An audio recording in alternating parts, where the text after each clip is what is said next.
shine. And you'll know what I mean, that's the reason. Come on.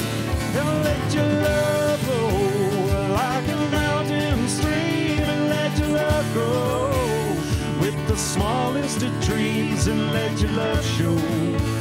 And you'll know what I mean, it's the season. Oh, let your love fly like a mountain swing, and let your love find you to all living things, and let your love shine. And you'll know what I mean, that's the reason. And let your love show, and you'll know what I mean, that's the reason. And let your love show, and you'll know what I mean, that's the reason.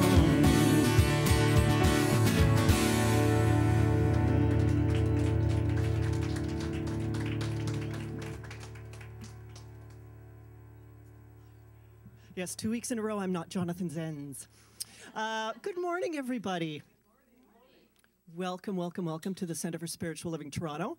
My name is Tanis Burnett. I will be emceeing this morning as our minister, Reverend Jonathan Zenz. Sorry, I'm looking at you through the flowers. How are you? Good.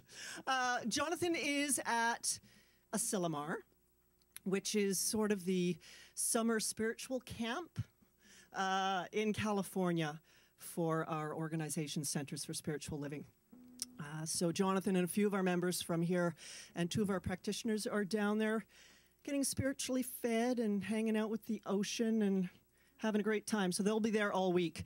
And next week we have Helen Velo, who will be doing our talk, and we have a guest musician, Amy Bishop, who will be with us then.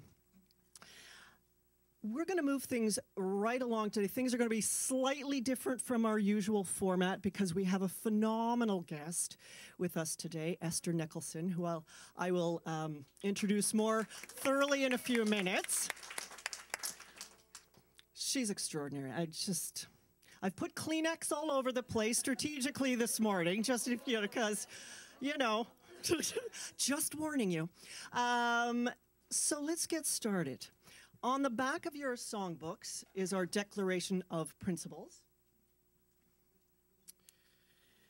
Do you all feel like standing and doing that this week? All right.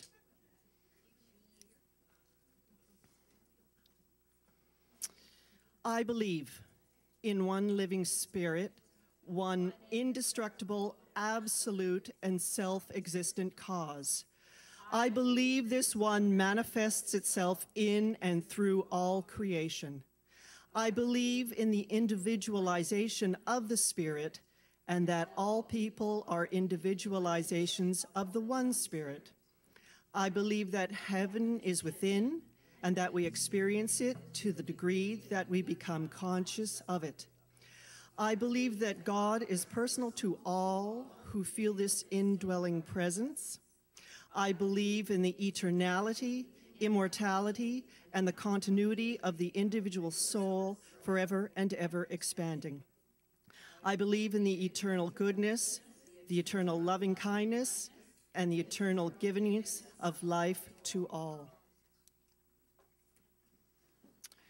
I'm going to call Mary Ellen up to sprinkle some fabulousness on us with a reading and our opening treatment. Thanks, Tanis. And my reading is from the Essential Ernest Holmes.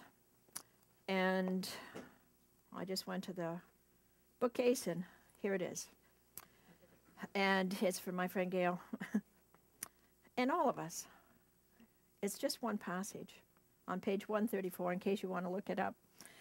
Physical pain is not, and I just trust, physical pain is not necessarily an enemy, since it calls attention to serious conditions which need to be changed, thus enabling one to take the proper steps in rearranging their life.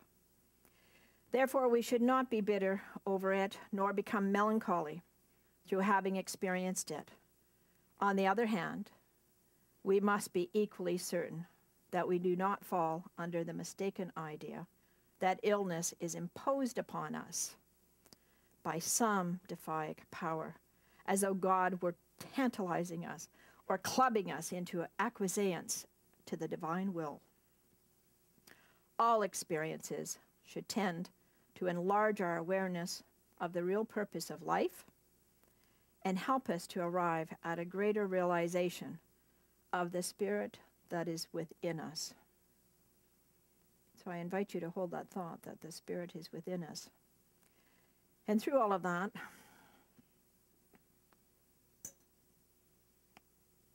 my affirmation this morning was, I believe in this healing principle, and I am healed. This came to me after I've healed my knee after surgery and letting go of the conditions and stepping in.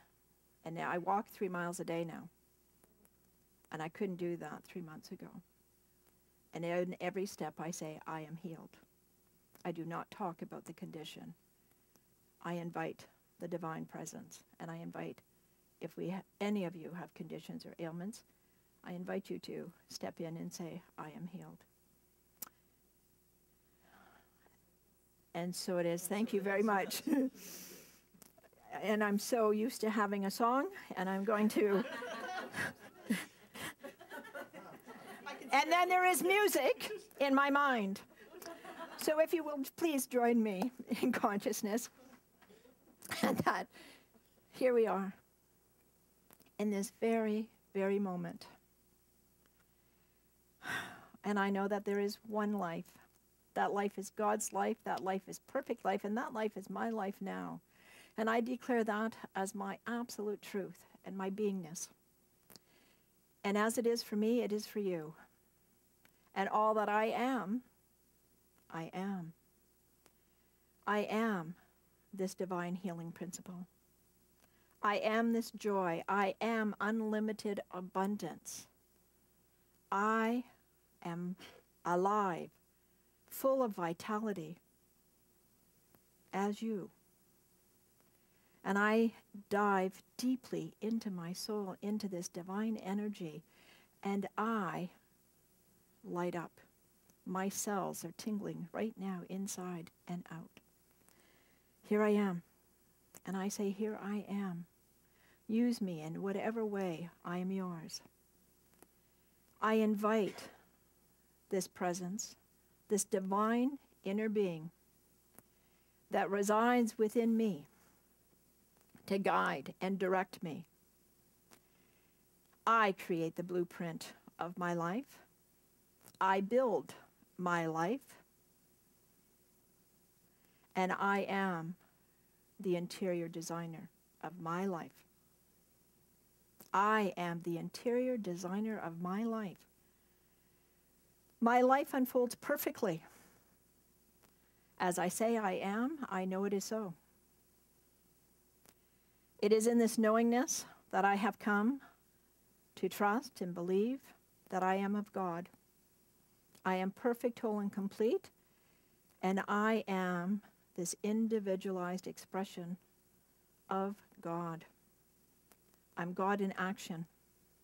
With every word I speak, every thought I have, it is divinely given to me. These words are God's words.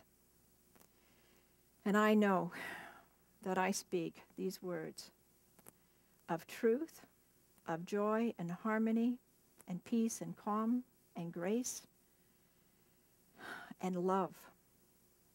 This pure, innocent love is here and now. And as I reach out my hand to greet people or wrap my arms around someone, I fall back into the arms of God, and I am hugged as well. There is no separation. I let go of the shore of fear, the shore of judgment, and I step into this divine presence, this absolute truth. And it is with a thankful heart, a thankful and open heart, that I say it is so. I release these words into divine law, divine mind, and I can state clearly and without a doubt that it is finished in divine order. And together we say, and so it is.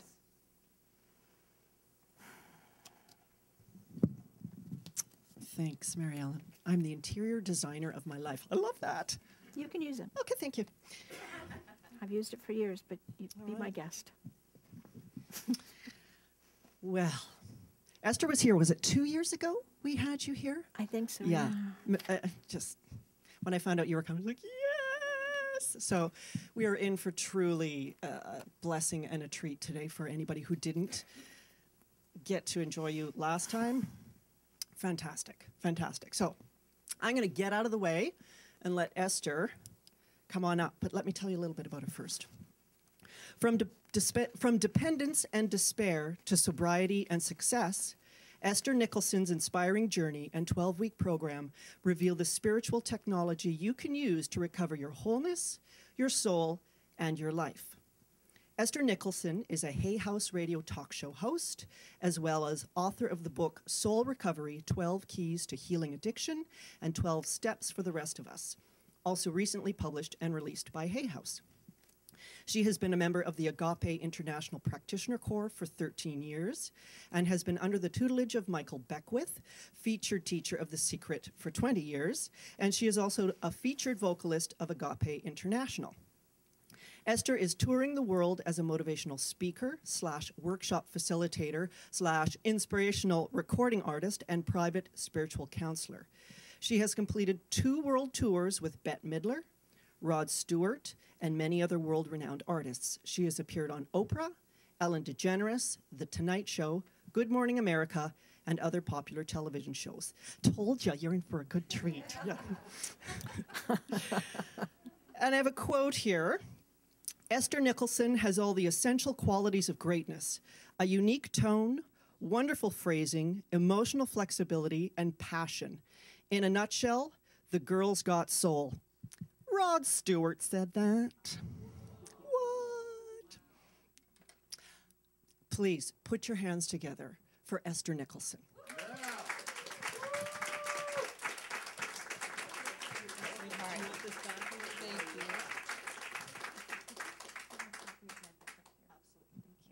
Good morning. How are you? I want to talk a little bit before I get into the actual talk about the workshop that we're going to be doing this afternoon, Make Room for a Miracle. And it's a forgiveness workshop. And if you're being called upon to forgive in your life right now, that would mean that there's probably some resentment going on in your consciousness, correct? Resentment is the remembering, the retelling, and the reliving of a painful event, even if that event is in the past. Can I get an amen? Resentment is the remembering, the retelling, and the reliving of a painful event, even if the event is in the past. How many of us find ourselves doing that? Even when we swear that we've gotten over it and that we have forgiven the situation, we find that it's still operating in our consciousness. Traditional forgiveness says, you hurt me, you've made me feel abandoned and rejected and not enough and ashamed, but I'm going to forgive you. And I mean it with everything within my beingness that I forgive you. But 2 minutes later, I find myself just as pissed off as ever before. Or the next week, I'm still recycling what you did to me. Yes? Radical forgiveness, however, and step 4 through the 12 steps in the recovery process says, yes, I do feel abandoned. I feel rejected. I feel like I'm not worthy. I feel not enough. But it's not because of you that I feel this way. It's because I feel this way that I attracted you. Do you see the difference? Because based on a perfect law of attraction, our dominant thoughts and our core wounds will always attract the perfect mirrors back to us. It is the law. And it has not come to harm you. It has come to set you free if you are willing. I used to think I had an invisible banner across my forehead that said, all really, really, really screwed up men. Please come be my man. Come on, baby. You won't be the first.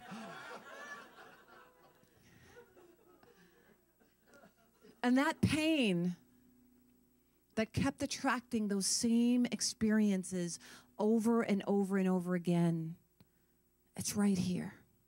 I want you to put your hands right here. That's where your little girl is. That's where your little boy is.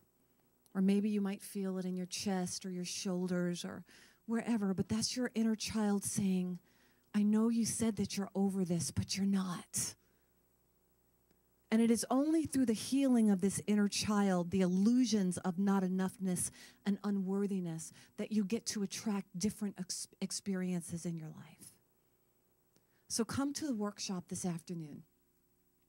If you're sick and tired of being sick and tired, of recycling the same pain in a different suit and in a different zip code and in a different state or a different country, over and over and over again. And it might not just be relationships. It might be so many other areas in your life where it's like, I've been here before. How many of you have said, I've been here before? What is this? Well, who's the main character in that play? It's your wounded kid saying, help me, heal me. And so I invite you this afternoon to come to the workshop. But I'd like to sing a song for you that's about forgiveness before I get into my talk. And before I start the song, I invite you to close your eyes right now and to call someone into your consciousness that you've been holding resentment towards. Someone that you have a story about. Someone that you think they are the cause of your pain. I'm not asking you to do anything about it right now. Just call them in. Just call them into your heart. Don't shoot them or anything like that. Just call them into your heart. And listen to the words of this song.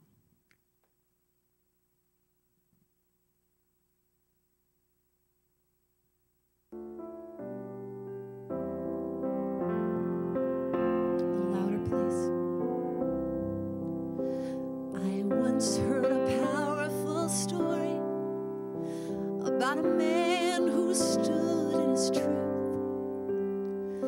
with such conviction in who he was, he would not be moved.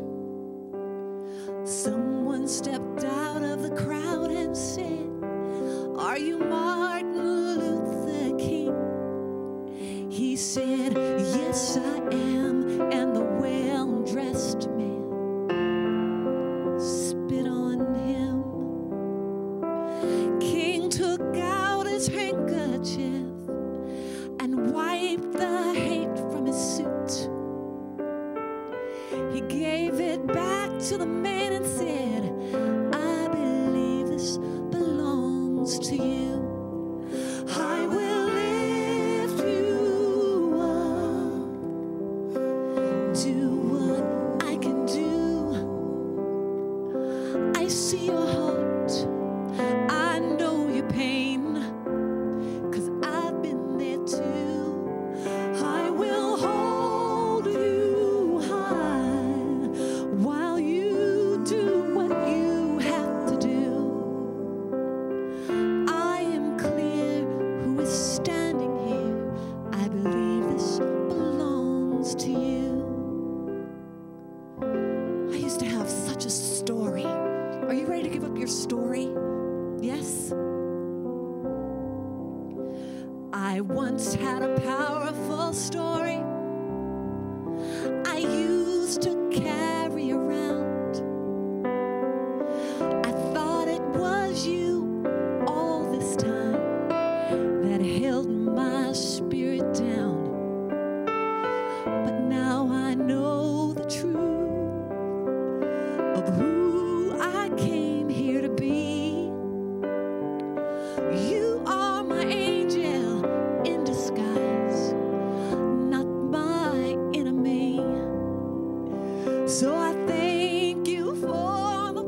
games you played, in this dance we had to do. I give you back the love that's real. I believe this belongs to you. Sing with me. I will lift you up. Do what I can do. I see your heart. I know your pain. 'Cause I've been there to hold them high. I will hold you high while you do what you have to do. I am clear who is standing here. I believe this belongs to you. Lift them up, y'all. I will lift you up. Do what I can do. I see your heart. I know your pain. I've been there to hold them high. I will hold you high while you do what you have to do. I am clear who is standing here. I believe this belongs to you. I give you back the love that's real. I believe this belongs to you. Yes. Yes.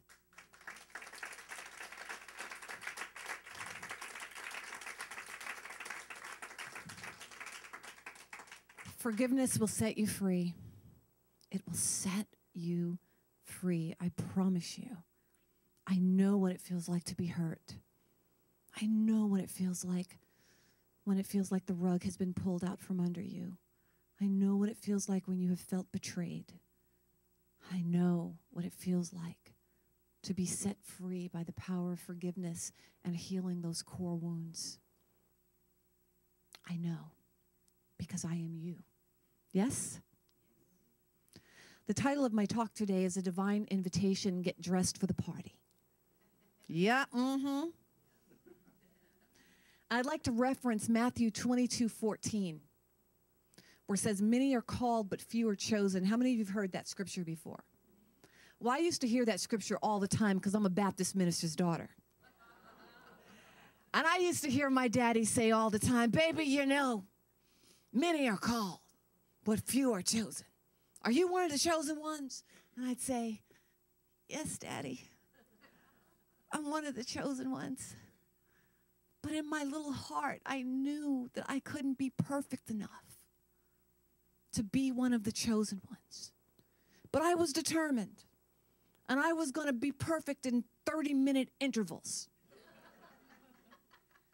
And I'd be really perfect for 30 minutes, and I wouldn't move. I wouldn't breathe. I would not miss a beat. And I'd get to 28 and a half minutes, and some music would come on. And I'd have to start moving my body in the way Baptists don't move.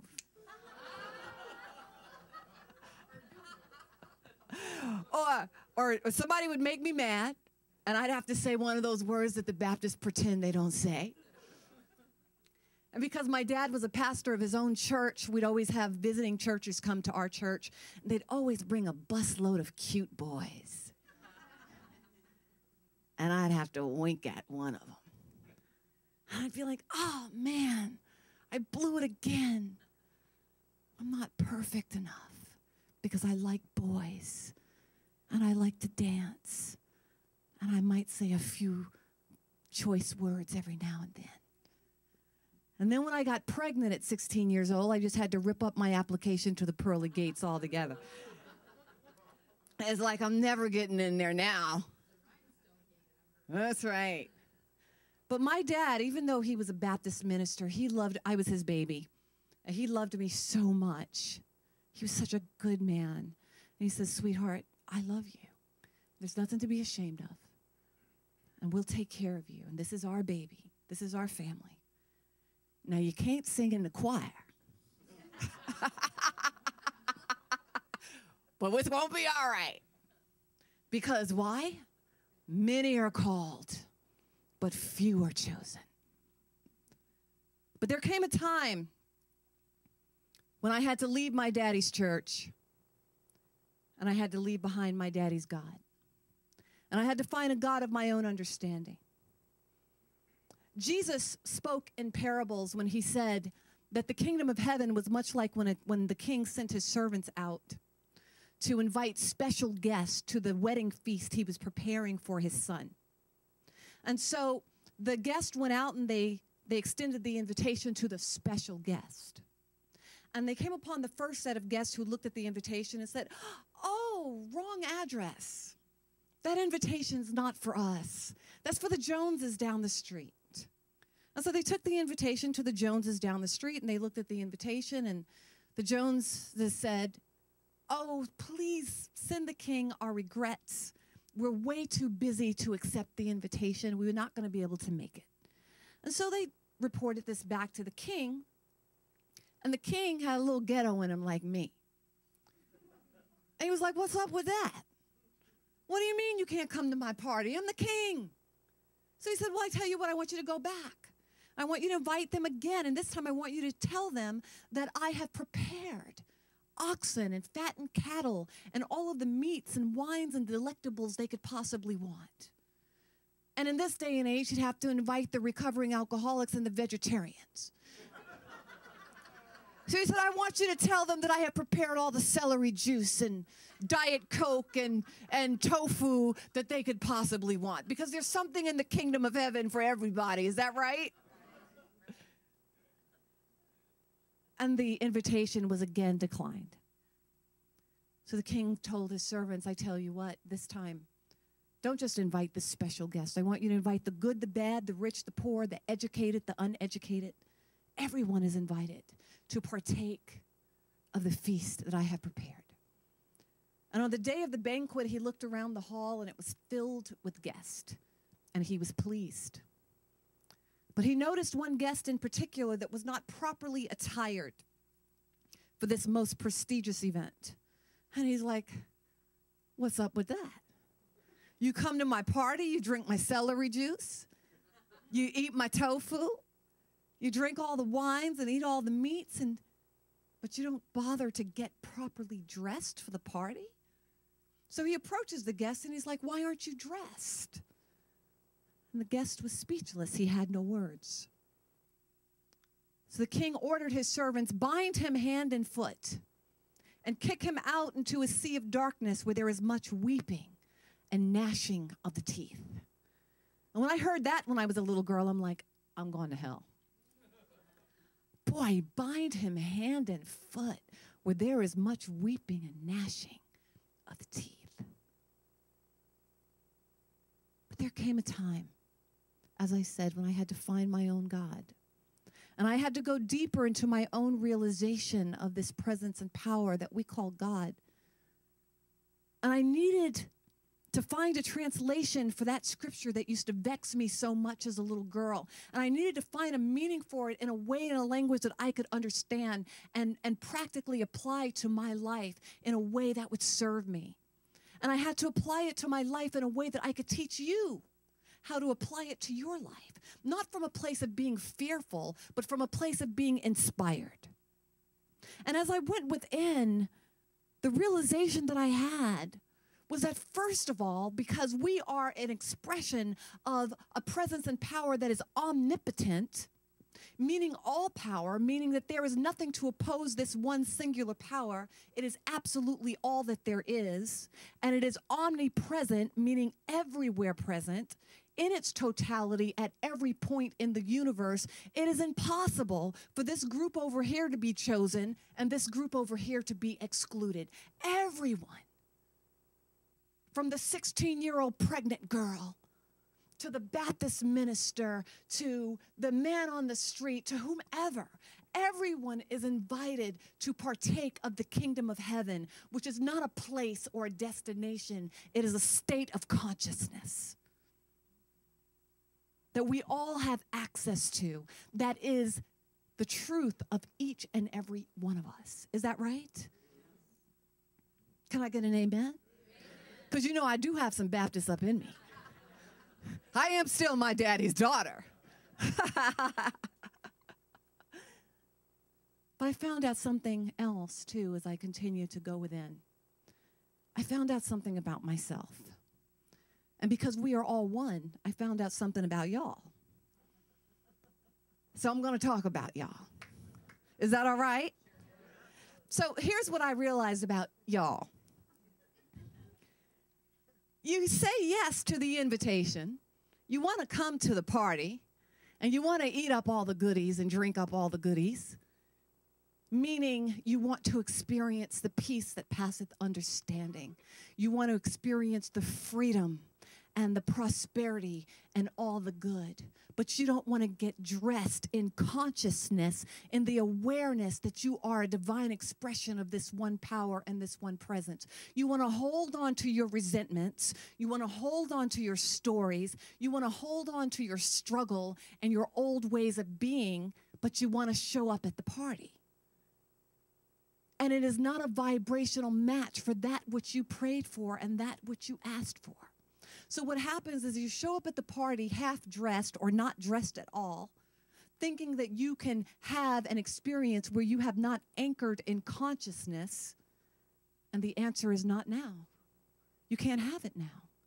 You're not ready for it now. Go away, beloved. You've got some more growing to do. And because we are not centered and anchored in the truth of who we are, our worthiness, our more than enoughness, our belovedship as an expression of God, we are turned away at the gates by the guards where there is much weeping and gnashing of the teeth as we get discouraged and fearful and we suffer from lack and limitation. And we are bounded hand and foot in our own consciousness. And there is much weeping and gnashing of the teeth. Is that right? How many of you are saying, I've been coming to church, I've been in New Thought Principles, I don't know how long. Why am I not there yet? Where's my goodies? Where's my stuff? Am I lying? Well, why do you think that is? Is it because an omnipotent universe is withholding something from you? Is that possible? Or is it because you're not dressed? Because you can't have where you are not in consciousness. If you are not a vibrational match for that which you are calling forth. It's there. It's waiting for you. It's been prepared for you. But you got to get dressed. And then there are those of you that say, I ain't going to the party. I didn't ask for it, and I ain't going. But you did ask for it. You did ask for it. It might have appeared as a wish. It might have appeared as you looking at something and saying, God, I sure would love that. And the universe said, yes, it is done. But you say, oh, I'm scared. I could never do that. Or I'm not ready for that. Not right now. Maybe in 2 years when I'm perfect. Then I'll change and I'll do that. So I'm not going right now. And I want to talk about the most significant invitation that I received in my life 26 years ago. And it showed up at my house in a beautiful ivory-colored invitation. And it said, Esther, you are cordially invited to attend a life free from drug addiction and alcoholism. Proper attire, formal attire is requested. And this invitation showed up in my consciousness just briefly. I caught a glimpse of seeing myself the way God saw me. I caught a glimpse of seeing myself walking in a brand of dignity that I'd only imagined. I caught a glimpse of seeing myself walking from a place of self-worth and self-love. But just as quickly as I caught that glimpse, it shut down. I shut it down with denial. Oh no, that's not me. I could never do that. But I didn't recognize it as fear at the time. I recognized it as denial. Because I looked at that invitation and said, wait a minute, I'm not a drug addict. You guys are making way too big a deal out of this. I just need to do better drugs.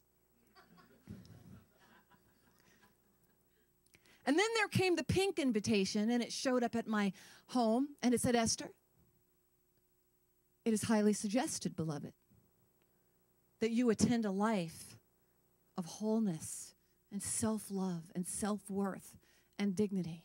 You don't even have to get dressed. Just come as you are. And this invitation showed up at my house as my losing maybe my 6th job in a 4-month time period, and the utilities being disconnected once again. And I looked at that invitation and I said, whoa, wait a minute. That invitation's not for me. If all of my employers would have just gotten the memo that every Monday's a holiday, and the utility companies would understand that I'm special, and they should give me an extension one more time. And I threw that pink invitation up on the desk with the desk that was piled high with all of the declined invitations and not now and unattended mail, unopened mail. How many of you have a desk or a trunk or a garage or a closet full of unattended mail and declined invitations? Don't lie. Come on. And if it's not in a physical place, where is it in your consciousness? How many not nows, I can't, maybe later, not now, that isn't for me, is happening in your consciousness? Let me tell you something. There's something about that pink invitation. There's something about the divine invitation, that divine impulse that is calling you to be more than you know yourself to be. It's a lot like, well, we call it in the United States, we call it the IRS. I don't know what you call it here. It doesn't stop coming because you're not ready to deal with it. It doesn't stop showing up because you're afraid. It doesn't stop showing up because you don't feel big enough to say yes. It just comes with more intensity. Is that right? So the red invitation came. And it showed up at my house and it said, Esther, you will. You will accept this invitation of wholeness because it is your birthright. It is your true identity. And I will not take no for an answer. And you can come, you can do it the easy way or you can do it the hard way. And this invitation showed up at my house as my looking in the mirror at an emaciated body from years of drug addiction, and my family knocking on my door to remove my daughter from an unfit environment. And my daughter holding onto my leg saying, Mommy, please don't let them take me. Why are you letting them take me? And when will I see you again? And me saying to her, I don't know, baby. I don't know when I'll see you again. And I'm so sorry. I looked at that red invitation and I finally said, I give. I surrender. But I said, God, I have nothing to wear to the party. I have nothing to wear to the feast that has been prepared for me. And I heard the universe say, oh, beloved, but yes, you do. Go look in the closet. And there was this one dress hanging in the closet. It was this raggedy red dress. But it was a designer dress. And it was made by this famous designer called Willingness. And there was these raggedy, turned-over shoes. But they were designer shoes, and they were made by this famous designer called Surrender. And I slipped on my shoes of surrender, and I put on my dress of willingness. And there were days when I crawled to my feast that had been prepared for me. There were days when I just wanted to turn back because it was so hard. And I could hear the universe say, no, no, no, no, no, no, come on, just a little bit more, just a little, you got it, it's okay. I got you, it's all right.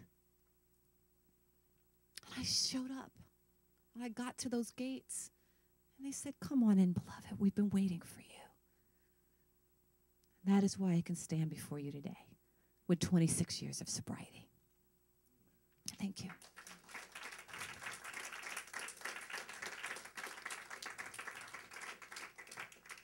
This is not a talk about drug addiction.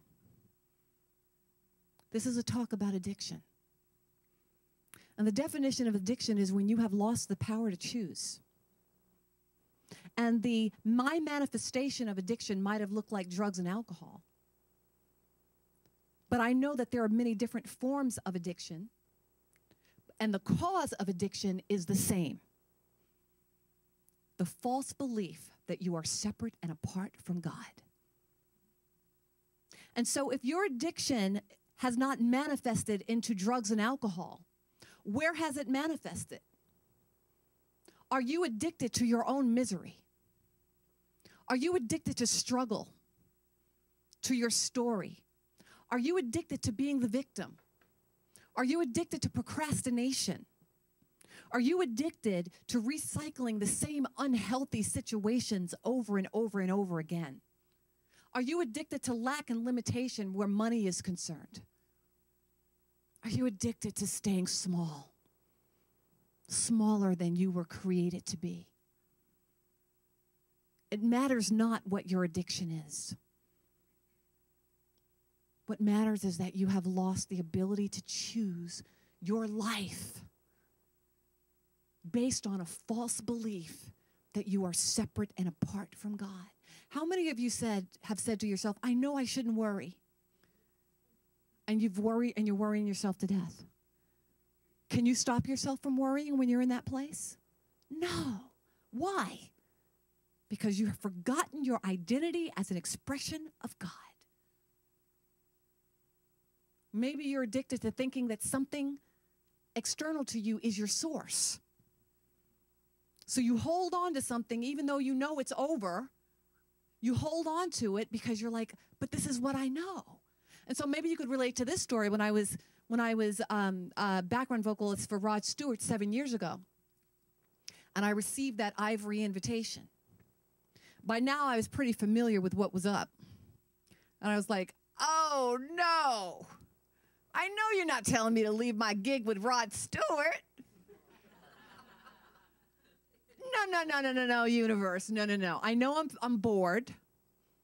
I know that, I'm a little irritable, a little edgy right now, but I'm just bored. And if you had to listen to Rod Stewart sing Maggie May for 7 years, you'd be bored too. All he needs to do is change up the set list. And I can hang in there for a couple of more years. I can do hot legs for a couple more years. Then I received the pink invitation. And it said, Esther, you are a spiritual licensed practitioner. You have released your first inspirational CD. I have given you this opportunity to perform in front of tens of thousands of people with Rod Stewart and all those people, so that you would anchor in your stage presence and your poise. It was to be used as a catalyst for you to jump off into the purpose for which you were created. It was never intended for you to pull over and park in somebody else's vision. How many of you are pulled over and parked in somebody else's vision? Don't be lying. I know there's more than one of you. And if you're not pulled over and parked in somebody else's vision, where are you pulled over and parked in an old vision that you had that no longer serves you today? A vision that you've outgrown. None of you?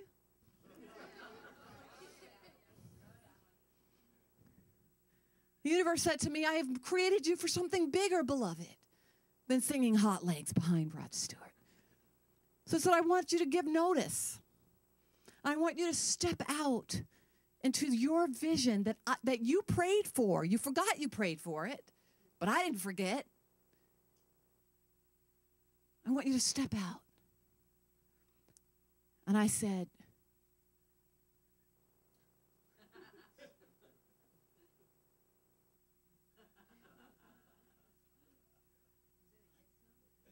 that was a yes, and then it was a no. I was like, hold up, universe. You don't understand. Because this is how I talk to the universe. You don't understand. I know what my paycheck is going to be every week. People recognize me as Rod Stewart's background vocalist.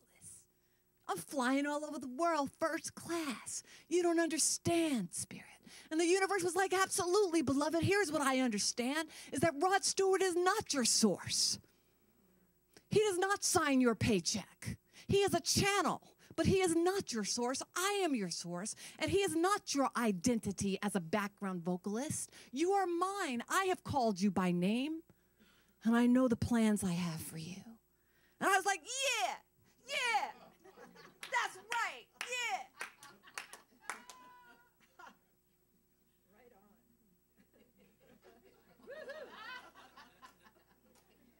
Then I got tough. And I'm like, I'm not going.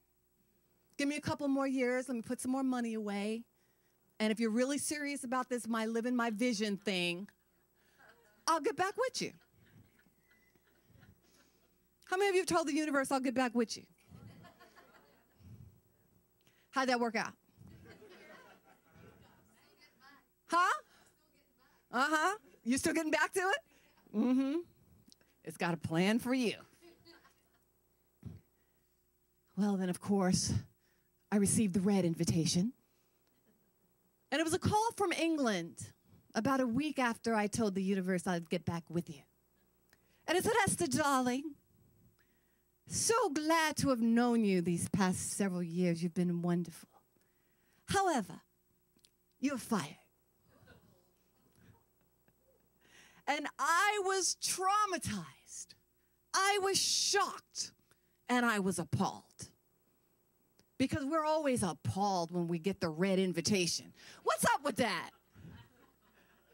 Like you didn't know what was happening.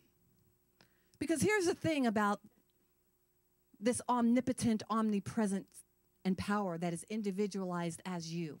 It is infinite wisdom and it is divine intelligence. And it always lets you know when something's about to jump off. Doesn't it? You might be in denial. You might say, no, that's not what it means. Or no, not right now. But you know. And you fail to get dressed. So then when it shows up as the red invitation and it looks like you've been blindsided or it looks like the rug has been pulled out from under you, you're appalled and shocked. The universe was like, told you. And the reason that I was given for being fired from Rod Stewart was because I had reached an age and a weight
and wake me up and shake me up was through the red invitation, through the only consciousness that was available to it. Do you understand what I'm saying? Are you following me? So even though Rod Stewart, his consciousness was based in materiality and vanity, what he meant for it was the only way that that message could be my own prayer could be downloaded was through Rod Stewart. And what he meant for vanity, God meant for my good. So I don't know where you have been abused, abandoned, rejected, betrayed, where you feel unloved and unwanted. But however it has been downloaded through that person that you did that dance with, however they meant it, ultimately it is meant for your what? For your good. So it might seem like something is happening to you, but it's really happening what? For you. You know how when you're asleep and you have a nightmare, and you're conscious in the nightmare, and you're trying to shake and wake yourself up? You're in the nightmare in life, and the universe is saying, wake up! And it hurts. It hurts. It's just saying, wake up and get dressed. Because there's a party waiting for you. But you're not dressed for the party, so I got to get you dressed for the party. And I know it might hurt, but I got to get you dressed. And so I don't know where your invitation is showing up in your life, whether it's ivory, whether it's pink, or whether it's red, but you know. And I know that when I went to that desk finally, and I said, what is my next step? What is it that I'm to do? And I looked on the back of that invitation where the answers were all the time. So when the divine impulse, the divine invitation comes through you to grow, the way and the how, they are encoded in the invitation. But if you are not a vibrational match for the answer because you're hanging out in resistance and fear and being traumatized, you can't line up with the direction and guidance that is waiting for you. So when I turned over those mini invitations on the desk, the guidance and direction was on the back of those invitations all the time. And the first key to getting dressed said, Esther, please don't ever think again.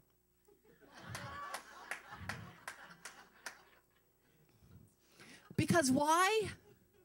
In the first step of recovery, it says you are powerless and your life has become unmanageable through your unconsciousness of your divinity. But the first key in soul recovery, which is the book that I have available, and yes, that is a plug, says that through my conscious union with the infinite presence and power, I am divinely empowered and my life is in divine and perfect order. And the second step says I came to believe that a power greater than myself could restore me to sanity. And in the second key in this book, Soul Recovery, it says I cannot be restored to something that I never had. That I was created in the image and likeness of wholeness and balance and well-beingness, but I forgot. But through reconnection to the divine, I get to reawaken and to remember the truth of who I am. And step 3 says I became willing to turn my life over to the care of God as I understand God. And key 3 says, in all, quoting scripture, in all of your getting, get understanding about the nature and power and love and infinite good of this presence and power that is individualized as what? As you. It is individualized as you. And it's through this understanding that I get to say with my whole heart and my whole mind, thy will be done. The getting dressed process for that, the gift that you have prayed for, the feast, the party that you have prayed for, is outlined in my book, Soul Recovery. And while that might seem like a plug, and in a way it is, I don't want to talk to you about getting dressed without being able to show you how. I know that all of you have a party and a feast that you've prayed for. Get ready for it. Because guess what? It's coming whether you're ready for it or not. Michael Beckwith says the pain pushes until the vision pulls. You don't have to go crawling.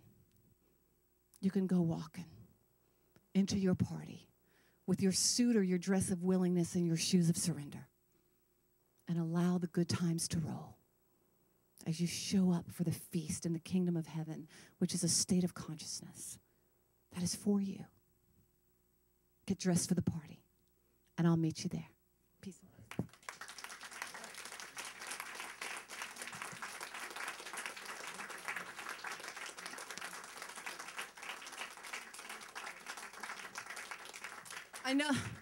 I know that was a pretty long talk. How much time do I have? Okay, so I'm going to do a song. All right, so one heart.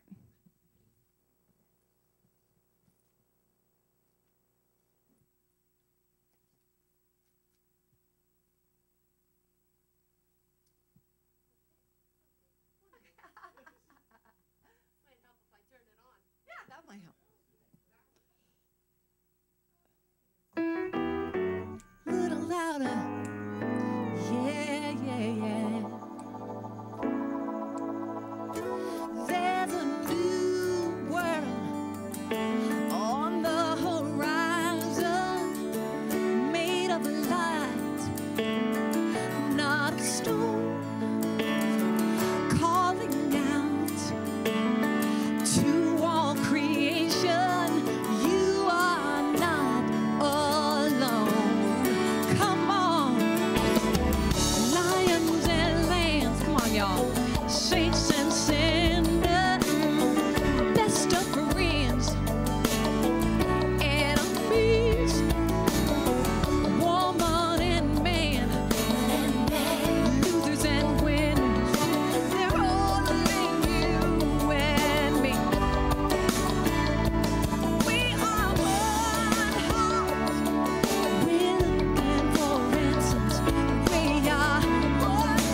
soul,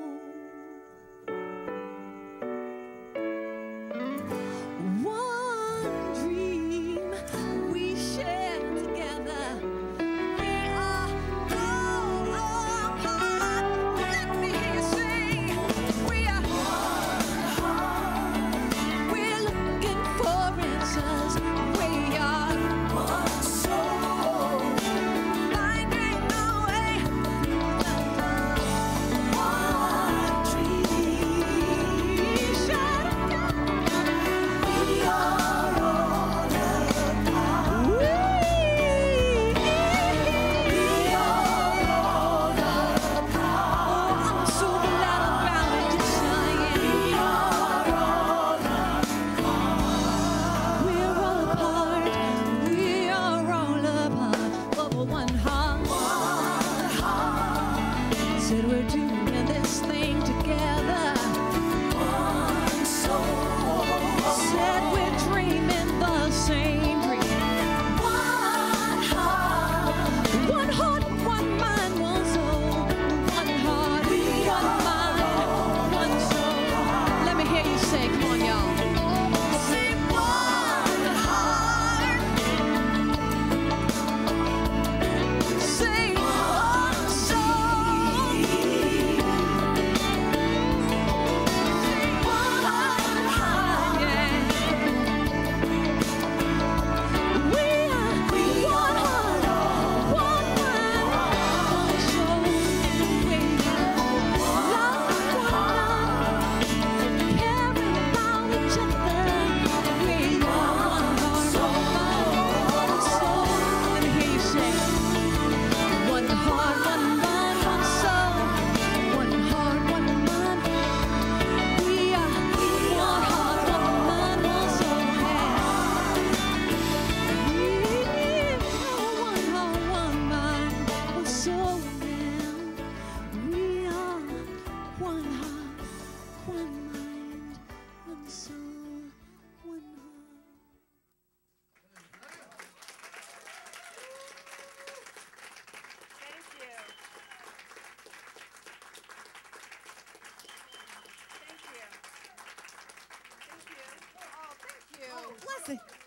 Blessings to you. Thank you. Thank you. Thank you. Blessings. I also want you to know that I am here in Canada, in Toronto, all week. So if you want to set up private sessions to support you in your getting dressed process, I am here and we can do one-on-one. I'm going to be in the back to sign CDs and books, and of course for the workshop this afternoon. So you get a week full of Esther. Blessings. Thank you. Thank you. Thank you. Told ya. Yeah, and yeah. I just have to share a very brief story. 2 years ago when you were here, you had said something in your talk that you had been, it was either meditating in gratitude or meditating on gratitude. That stuck with me so much. So don't ever underestimate the power you have over people, what people say to you, because that, when I have times of when I'm feeling lumpy, I just go, okay, I'm going to go meditate on gratitude. So for 2 years, that has been like, okay, I remember when Esther, so that's helped me profoundly. So today I got some great nuggets to take away, so thank you. And while we're in gratitude, this is our moment to share our gifts, our tithes, our token of affection towards the center. And if you want to look at the back of your songbook again, and together let's read Divine Givingness, as the baskets will be coming shortly, and then we're going to sing together. And it helps if I put my glasses on. I know that God is the source of all supply, and that money is God in action. I know that my good is here now. I claim an abundance of money to spare and share. I know that true prosperity includes perfect health, perfect wealth, and perfect happiness. I bless all that I have now, and I bless the increase. I give thanks for this good. I know that my gift today goes forward to heal and bless. I joyously contribute to the vision of this spiritual center, and I know that it returns to be multiplied abundantly. And on page 27 of your songbook, we are going to be singing The Point of Power.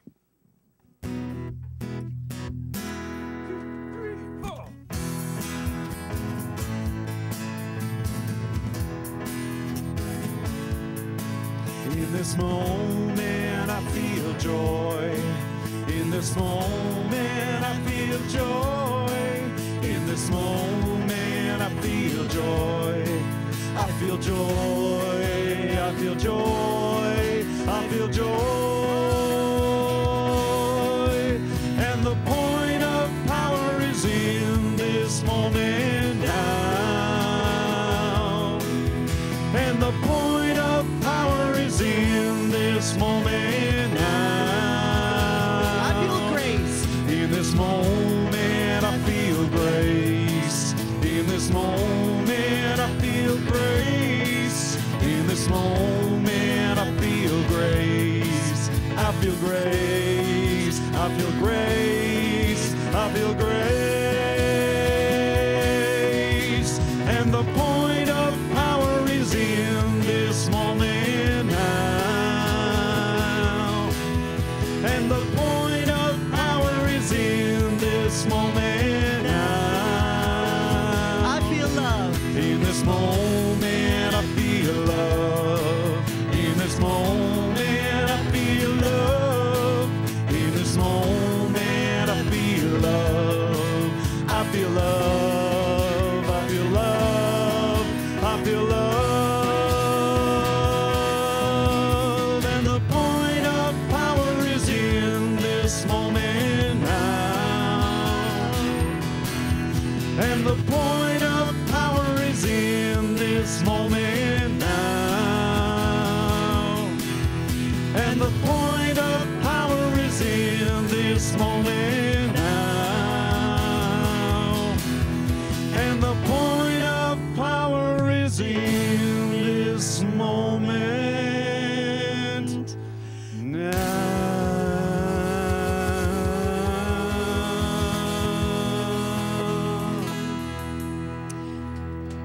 We'll have Mary Ellen do a blessing of the offering.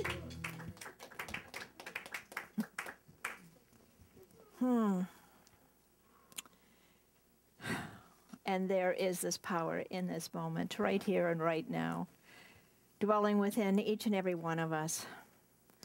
The presence of the divine is here. Feel it and drink it. And these baskets that are overflowing with this abundance, knowing that I am unlimited abundance, and so are you. These baskets are a representation of our givingness, of our wellness, of our health, of our joy, and of our peace, and of the calmness. It also is this law of circulation that keeps us alive in gratitude, being thankful, and being able to allow ourselves this divine knowingness of receiving. It's in the giving that I receive. And there's no accidents. Put on your best suit. This money that I call God in green jeans or coins or whatever color you'd like to call it. We have purple, green, and yellow, and a whole bunch of brown. And in the States, it's green. It is love. It is action right here. And this money is used divinely through the board to do what needs to be done. And we trust. It is finished, it is done. It is with a grateful and open heart that I say, I release and I let go. And together we say, and so it is. Thank you. Esther, is your book still there? Because we have people online. Soul Recovery. Can people order it online for people who aren't? Okay. Can they get it through Hay House as well or Amazon?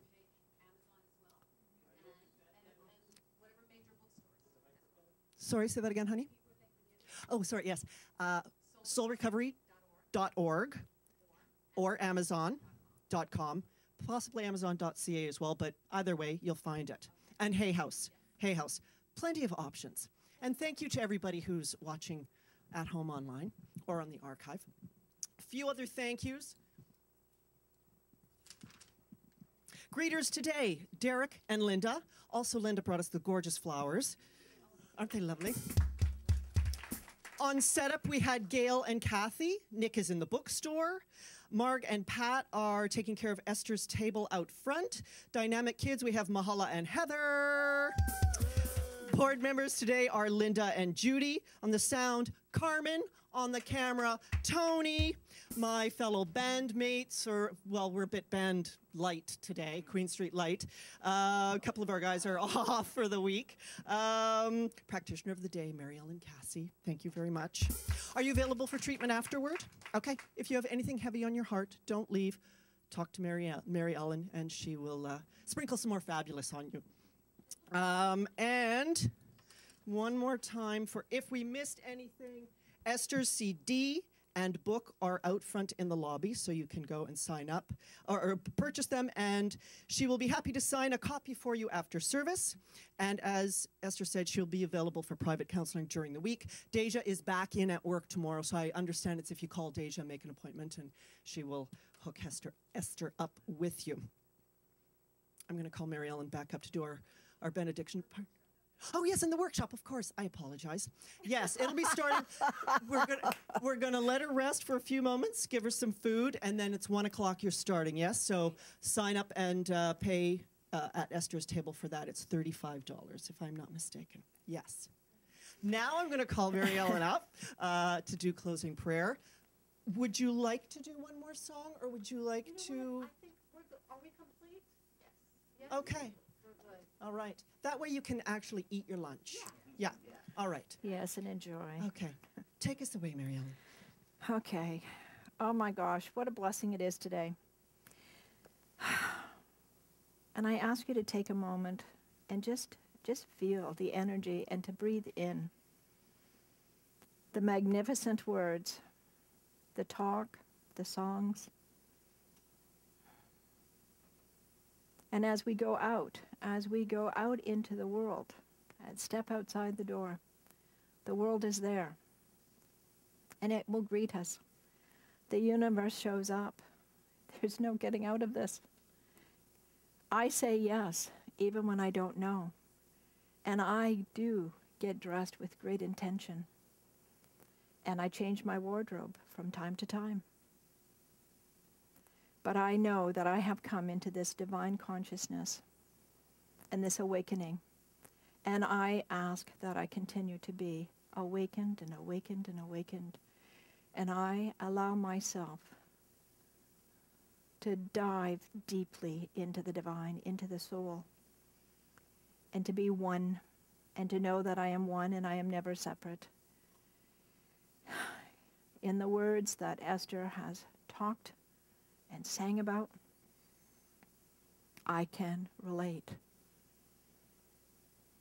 We can all relate. There is nothing separate from each and every one of us. It is truly a blessing to say thank you, because the benediction is about being grateful, and I'm grateful for your presence here, Esther.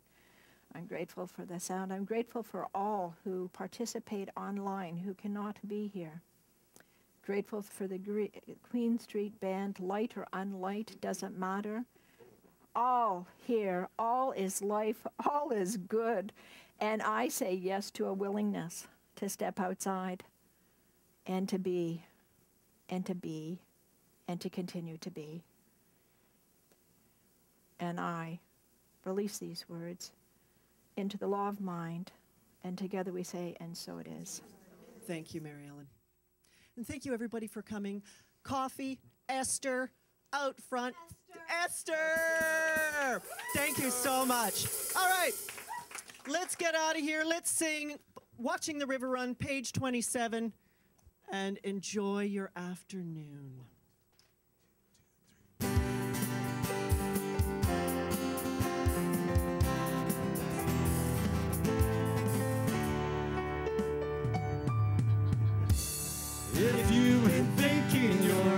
what you've got, but don't feel alone anymore.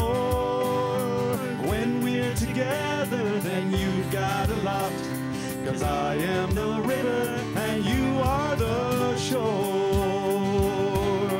And it goes on and on, watching the river run further and further from things that we've done, leaving them one by one. And we have just begun, watching the river run, listening and learning and yearning to run, river, run.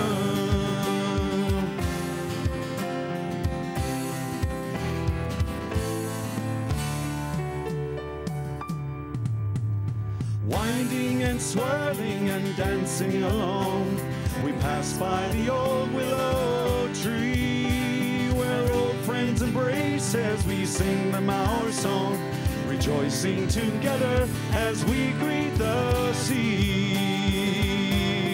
And it goes on and on, watching the river run further and further from things that we've done, leaving them one by one. And we have just begun, watching the river run, listening and learning and yearning to run, river, run. And it goes on and on, watching the river run further and further from things that we've done, leaving them one by one. And we have just begun, watching the river run, listening and learning and yearning to run, river, run, listening and learning and yearning to run, river, run.